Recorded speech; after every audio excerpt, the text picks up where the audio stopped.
జై వీర బ్రహ్మ జై గోవిందమాంబ జై. జై వీర బ్రహ్మ జై జై ఈశ్వరాంబ జై.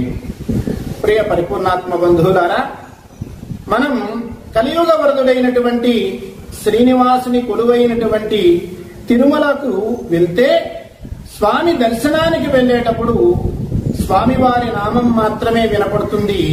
కనిపిస్తే స్వామివారి చిత్రాలు మాత్రమే కనిపిస్తాయి. శ్రీశైలం వెళ్తే మల్లన్నకు సంబంధించినటువంటి భక్తి పారవస్యంలో మనం మునిగిపోతాం.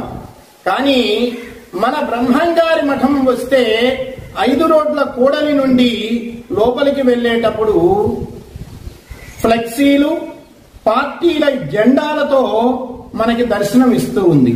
ఆ ప్రాంగణం అంతా కూడా మనం పార్టీ జెండాలని ఫ్లెక్సీలని దాటి ముందుకు వెళ్ళవలసినటువంటి దుస్థితి ఇక్కడ కనపడుతూ ఉంది.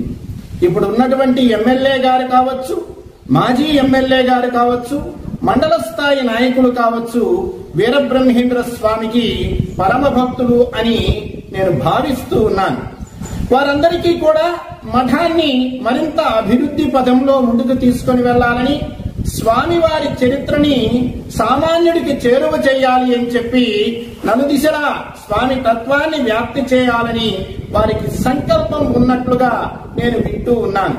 కానీ ఆ ప్రాంగణంలో మాత్రం పార్టీ జెండాలు, ఫ్లెక్సీలు కనపడుతూ ఉన్నాయి. వీటిని తొలగించవలసినటువంటి బాధ్యత, వీటిని ఏర్పాటు చేయకుండా నివారించవలసినటువంటి బాధ్యత కూడా నాయకుల మీదే ఉంది. మీరే మఠాన్ని అభివృద్ధి పదంలో నడిపించవలసినటువంటి వారు మాట. ఇప్పుడు గొప్ప అవకాశం వచ్చింది. మఠం యొక్క అభివృద్ధితో పాటు మఠం పవిత్రతను, పరిశుభ్రతను మరింత ముందుకు తీసుకుని వెళ్లేటువంటి అవకాశం వచ్చింది. ఈ అవకాశాన్ని నాయకులు వినియోగించుకోవాలని, స్వామి అనుగ్రహానికి పాత్రుడు కావాలని, ఆగ్రహానికి లోను కాకూడదు అనేటువంటి ఆలోచనతో ఈ విషయం తెలియచేస్తూ ఉన్నాం. జై శ్రీరామ్. భారత్ మాతాకి జై.